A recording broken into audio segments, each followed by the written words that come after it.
Ngayon magluluto tayo ng ilagay natin yung siyempre ito natin yung lagay natin yung mga saluin natin yung mga isa natin yung mga lagay natin yung dalawang yung madaming lagyan natin yung konting tapos saluin natin yung mga tapos natin yung ganyan yung mga tapos lagyan natin yung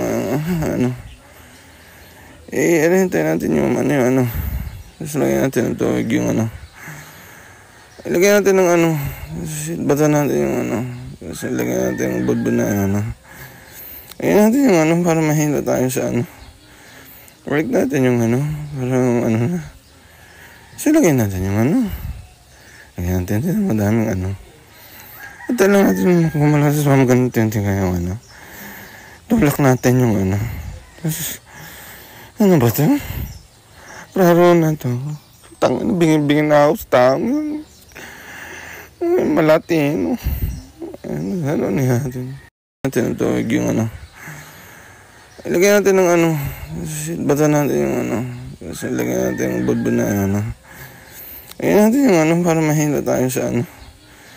work natin yung para tapos ilagay natin yung lagyan natin yung madaming kainin natin yung lamat sa